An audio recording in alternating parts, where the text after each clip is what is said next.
છે કે આ જગ્યાએ જતી સતીની વાત, આ બાપુ સનાતન ધર્મની વાત તમને કરું. કારણ કે અમુક વાતો છે ને બાપુ, એવા અધિકારી હોય તે નીકળે, બાકી તો ગ્રાહક નો અહીંયા દુકાને શું ખોલવી.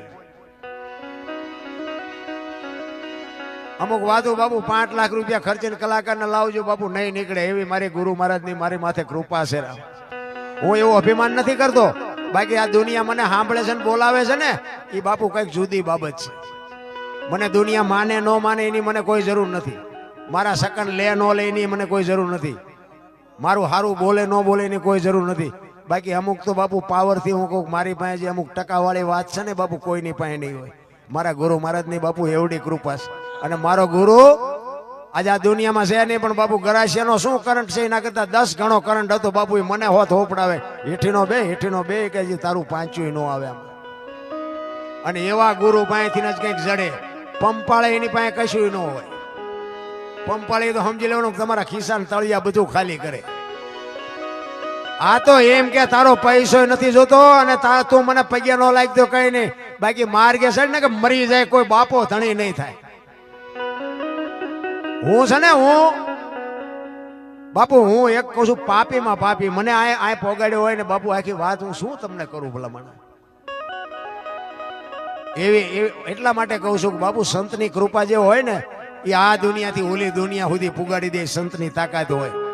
સંત એમ નામ નો, તમે સત હોય ને, સાચું હોય ને સત કહેવાય. અને સતની માથે મીંડું સડે ને તારે સંત થવાય, એમ નામ સંત ન થવાય. નકરા પીળા પહેરીને કપાળ આખા રંગ્યા હોય, ટીશન સુધી ડેરખા હોય, આપણે હાલા જતો હોય હાથ કરે, એ ભગાત ખડા રે તેરા બેડા પાર. તમે રોટલા હાટું વંડીયું ઠેકો, શું અમારા બેડા પાર કરો? એમ નથી.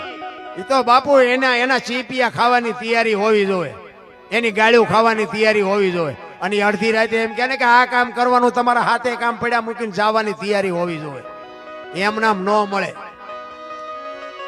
ઈ રામદેવ અવતારમાં નેતલ દેને કે છે કે રાવત રણસિંહ ને પરમોદવાનો છે ને વાયક આવ્યું છે ને, એમાં જતી સતીને જવાનું હોય, સ્ત્રી અને પુરુષને જવાનું હોય. નેતલ દેને કીધું ને બાપુ, નેતલ દે નો માન્યા. ઈ કે તમારે જ્યાં રખડું રખડો, હું એવી નવરી નથી. રામદેવજી બાપા કે હવે આને કઈ ભાષામાં મારે સમજાવવું? હજી નથી. આ 5-4 યુગ ગયા ભેગી છે તો હજી આંખ નથી ઉગડતી. ડાલીબાઈ બાપુ એમના જીભની માનેલી બેન, ગાયોના વાસડા ચારવાનું કામ કરે. રામદેવજી બાપા હવારમાં દાંતણ કરતા હોય અને ડાલીબાઈ વાસડા લઈને નીકળે અને ભાઈને જય માતાજી કરીને વહી જાય. એ રામદેવજી દાંતણ કરતા હતા અને બાપુ વાસડા લઈને નીકળી. એ કે ભાઈ જય માતાજી. રામદેવજી બાપાએ કીધું કે જય માતાજી. ડાલીબાઈ કીધું કે ભાઈ તમારા મોઢા ઉપર કઈક ચિંતા હોય એવું લાગે છે. કે ના ના એવું નથી. કે ના તમે સાચું ન કહો, તમારી બેન ડાલીના સોગન છે. શું છે? એટલે એ કે રાવત રણસિંહ ને ઢેલડી નગર પરમોદવાનો છે. અહીંયા જતી સતીને, જો વાત ઉપર ધ્યાન આપજો, જતી સતીને કીધું ને એમાં બાપુ ડાલીબાઈ નું કામ થઈ ગયું. જો પતિ પત્નીને જવાનું હોય એમ કીધું હોત તો ડાલીબાઈ રહી જાય.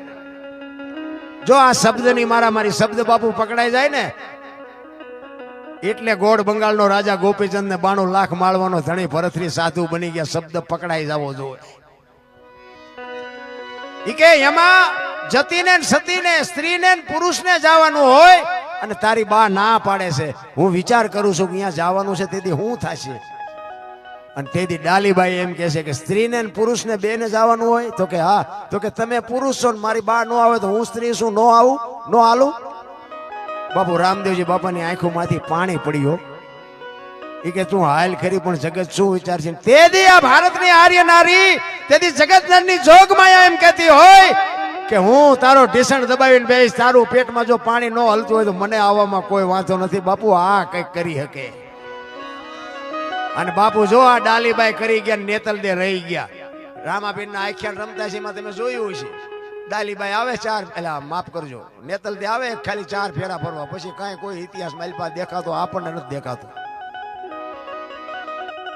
રામદેવજીએ કીધું એ કે હજી તમે પરીક્ષામાં પાસ નથી, મહામંત્ર ન દેવાય. મને એમ થાય કે આ એમના બહેરાન નથી દીધો ને અત્યારે બધી હાલે તુલી કે છે, એમને કોઈને આપ્યો હોય છે? હા અટપટું છે રામ, એમ એમ એમ એવું હાવ નાખી દીધા જેવી વાત નથી, અટપટી વાત છે. તમે જો જેસલ ને તોરલ બે જેથી વાય કે ગયા ને તેથી સતી તોરલ બાપુ મૂર્છિત થઈ ગયા રસ્તામાં. જાણીતો ઇતિહાસ છે. અને જેસલ ને એમ થયું કે ગતમાં જો નહીં જાવ તો ગતમાં વાતું સાહે, અને તોરલ ને એકલા મૂકીને મારે જાવું કેમ? એ ગાડી બાંધી માથે લઈ અને ગતમાં આવ્યા. ગત ગંગા એટલે જેસલ તોરલ રૂપાદે માલદે કતીબ શાહ હુરમભાઈ લાખો લોયણ જેતો ભગત ખીમડીયો કોટવાલ ડાલીબાઈ રામદેવજી હાલો હુરો વણવીર ઢોંગો નીરલ કુંભો આ બધા ગતના ગોઠી હતા. અને અહીંયા લાવ્યા અને આખી ગત પૂછે છે કે તમે આવ્યા ને તોરલ?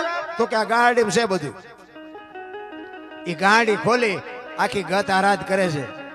તોરલ જાગતા નથી. પછી જેસલ કહે છે લાવો એક તારો મારી પાસે. એમ નામ ભજન બનતા હોત તો અત્યારે બુદ્ધિના ખટારા ભરાય એટલા માણસ. એમ નામ ન બને. અંતરથી બાપુ ચિત્તની શાંતિ, મનની પ્રશંસા, દિલની દાતારી, ગુમડાની રૂજ ને ટાટિયા તાવની ટાટ માલકુથી આવે. ઈ જેસલ ને બાપુ નક્કી થયું એ કે હું તોરલ ને બેઠા કરું, ન કરું તો મારી ભક્તિમાં ખામી હોય. એક તારો લાવો મારી પાસે. એક તારો લીધો અને પછી કે છે પીરજી પુકારે મુજા ભાવરા સતી તમારા ધર્મને સંભાળો, પોતાના પૂન સિવાય પારને ગુરુ સિવાય મુક્તની તોરલ. આ ગત ગંગા બેઠી છે ને આનું જો પ્રમાણ નહીં આપો તો કાલ ભજન ને કોઈ માનશે નહીં. અને છેલ્લે કીધું કે સતીર ના અહીંયા મૂકવા આવ્યો તેથી મારામાં જો હલકો વિચાર આવ્યો હોય તો ન જાગજો. ફડાક લઈને તોરલ બેઠા થયા. આને પ્રમાણ કહેવાય. સતી તમારા ધર્મ ને જો આ શબ્દની મારા મારી છે. બે જણા ભેગા ભજન કરતા હતા. સતી આપણા ધર્મ ને સંભાળો એમ ન કે, સતી તમારા ધર્મ ને સંભાળો, પોતાના પૂન સિવાય પાર ને ગુરુ. આ મેં આ રાડ્યું પાડી છે ને અમારા હાટું, તમારા હાટું પાડતા જ નથી. અને આમાં તમને ભાગ ન મળે એ તમને કહી દઉં. અમે રાડ્યું પાડી છે ને અમારા હાટું આ ખર્ચો ભલે તમે કર્યો હોય, પણ અમે આખી રાત રાડ્યું પાડીને કે મારા બાપ એકાદી રાડે મારી સાંભળજે. બાકી અમારે કોઈને વેરાગ આ તો ગંગા હાલી જાય, પીવો ન પીવો તમારી મોજ. બાકી કરવા જેવું છે એક સમજી લેજો. મારા જેવા પાપી તમે નહીં હોય એટલે હું આવ્યો છું તો તમે તો મારા કરતા ઝટ આવી જાઓ. પણ કરવાનો આનો ભાવ ને આનો અંતરથી માલપા કઈક ઉગવું જોઈએ. ઈ જાડેજાએ કીધું સતી તમારા ધર્મ ને સંભાળો, પોતાના પૂન સિવાય પાર ને ગુરુ સિવાય મુક્તિ નહીં. અને આવડી આજ વાણી સતી તોરલ જાડેજાને કરે ક્યાં? હોળીમાં, દરિયામાં. તેથી તોરલ કહે છે જાડેજા પાપ તમારું પોકારો ને પુણ્ય કર્યું હોય તો યાદ કરો. આ ઈ ભજન બાપુ અહીંયા ભજનના આકડિયા થઈ જાય. એમના ભજન ન બને મારા રામ. અને બનાવી જો એક બજારમાં બનાવીને મૂકો હાલે તો નહોતું ઓલું શાક રે માલણ શાક જીનપા કાન કરો પણ નહોતું સંભળાતું. સંભળાય છે અત્યારે સાહેબ આપણું બનાવેલું હતું. આ હજારો વર્ષથી હાલ્યું આવે છે બાપુ, અભાવ નથી આવતો. શું કામ? આ હોનું છે, આના ટુકડા ગમે એટલા થાય ને તો આની કિંમત ન ઘટે. પછી મારા જેવો ગાતો હોય તો ભલે 5 લાખનો કલાકાર લાવો તોય ભલે. ભજન તો એકનો, આમાં એક શબ્દ કોઈ ઉમેરી ન હકે ને એક શબ્દ કોઈ કાઢી ન હકે. બાપુ તમે વિચાર તો કરો, તેથી આ ભણતર નહોતું, આધુનિકતા નહોતી, આટલું વિજ્ઞાન નહોતું. પોતાની હુદથી કેવા શબ્દો કાઢ્યા, કેવી કડીઓ ગોઠવી, કેવો રાગ કર્યો, કેવો ઢાળ કર્યો. તમે જોવો તો ખરા એમનું નોલેજ કેવું છે. અને એને બાપુ એના ગાયેલા એને કરેલા ભજનના આપણે આ મજા લૂંટીએ છીએ. એને પોતે કર્યા એને કેવી મજા લૂંટી છે તમે જોવો તો ખરા ભલા. એટલે હમણાં ભાઈ વાણી કરીને આત્માને ઓળખ્યા વિના બાપુ મીરાબાઈ કીધું આત્માને ઓળખી લેજો. અને એ ઓળખ એમ નામ ન ઓળખાય. એ તો મને ઓળખી શકો તમે, ખમેણાનો દરબાર છે. આત્મા ન ઓળખાય. એના માટે સદગુરુ જોવે. અને સદગુરુને હું તો એમ કહું પરસેવો વાળી દો. અને એ જો ના કેમ તો કંઠી આપી દો પાછી. નહીં બાપુ, સદગુરુ સિવાય કોઈ ન બતાવી શકે. મહેનત તો હોવી જ જોઈએ. અને સદગુરુએ બાપુ કંઠી બાંધી હોય એને બાપુ આપવાની તૈયારી હોય, પણ તમારી માગવાની તૈયારી ન હોય તો શું ગુરુ આપે? વસ્તુ એવી છે. કારણ કે આપણે દુકાને જ્યાં હોય તો આપણે વાણીની દુકાને ઉભા રહીને કહેવું જ પડે ને 2 કિલો ખાંડ જોખી દે. એની પાસે બધું છે પણ આપણે બોલવું તો પડે ને. બોલ્યા વગર નો એ શું જોખી દે? એટલે આપણે જરૂર હોય તો આપણે બોલવું પડે. બાકી સદગુરુ સિવાય મળે નહીં. નિહાળમાં ગમે એટલું તમે ભણો ને, ગ્રેજ્યુએટ થઈ જાઓ ને, એન્જિનિયર થઈ જાઓ, ડોક્ટર થઈ જાઓ, વકીલ થઈ જાઓ, આ ન સમજાય. આ એ નથી સમજાયું. આના ડોક્ટર તો બાપુ કોઈક ભજનાનંદી પુરુષ, કોઈક સત્સંગી પુરુષ, કોઈક ભજનાનંદી કે કોઈ સાધુનું શરણું મળી જાય ને તો મેળ પડે.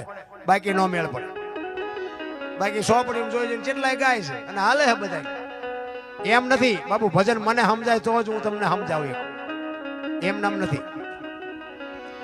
ભજન છે ને જ્યાં જ્યાં બન્યા જ્યાં સતી તોરલ એકલા જેથી વાયક ગયા ને વાયક એમને ઝીલેલો જેતા ભગત ખોખા અહીંયા વાયક ઝીલેલો અને જેસલ બાપુ સતી તોરલ ને અંધારામાં રાખ્યા અહીંયા કારણ શું કે જેસલને જવાનો સમય થઈ ગયો હતો અને જેસલને એમ થયું કે જો હું તોરલને કહીશ કે મારો સમય પૂરો થઈ ગયો તો ગતમાં જાશે ને આપણે વાયકમાં ભંગ થાશું એટલે તોરલને કહે છે કે મારી તબિયત બરોબર નથી તમે જાઓ વાયક ઝીલું છે અને હવે હું નથી આવતો મારી તબિયત બરોબર નથી અને બાપુ તોરલ ગયા અને વાહે બાપુ જેસલ રોતો રોતો ભજન કરે કે રોઈ રોઈ કોને સંભળાવું મારો રુદિયો રોવે માયલો તોરલ તોરલ હું તો એક કડવી વેલનું તુંબડું મને માણાય નો ખાત ને ઢોરાય નો ખાત તમે નો મળ્યા તો આ તુંબડાને મીઠું કોણ કરત રોયો એવો આહુડા પાડી નહીં જેના રુદિયા રોવે ને એનો મારો ના ચોપડે બાપુ લિસ્ટમાં નામ લખે રુદિયા રોતા ઈ કે હું મરી જાઉં એની મને પરવા નથી પણ તમે આવો ને કદાચ ખબર પડે કે જેસલ મરી ગયા તો મારી સમાધિ માથે આવીને 2 ગાયત્રી તો સંભળાવજો મારા જીવની ગતિ થાય બાપુ જાડેજો ક્યાં પહોંચ્યો હોય છે અને ઈ અડધી રાતનો ગજર ભાંગ્યો સંતવાણી હાલે 12 બીજના ધણીનો પાઠ અને જોત ચાલુ અને દાદા ઉગમ છે ગુરુ ગાદી ઉપર બેઠા છે અને સતી તોરલ ગુરુ મહારાજને કહે છે કે બાપુ આ જોત ઝાંખી બળતી હોય એવું નથી લાગતું ત્યારે ગુરુ મહારાજ એમ કહે છે કે હા બેટા કે પણ આનું કારણ શું એ કે આપણા ગતનો ગોઠી કોક બ્રહ્મમાં ભળે છે એ ગતનો ગોઠી બ્રહ્મમાં ભળે એમ કીધું ને બાપુ તોરલ ઊભા થઈ ગયા હો એ કે જેસલ જ હોય જેસલ સિવાય બીજું કોઈ ન હોય વિચાર કરજો તેથી ફોન નહોતો થાંભલા નહોતા તાર નહોતો ક્યાં કોકાન ક્યાં અંજાર બાપુ કોને કીધું હશે તોરલ અરે ભજનના બાપુ શું વાતું કરીએ ભલા માણા સતી તોરલ કે છે કે જેસલ જ હોય બાપુ બીજું કોઈ ન હોય અને આખી ગત ઊભી થઈ ગઈ કે ખરેખર જો જેસલ જ હોય તો અમારે ધૂપે આવવું પડે અને રાતના સમયે નીકળ્યા રસ્તો મળતો નથી બાપુ ન્યા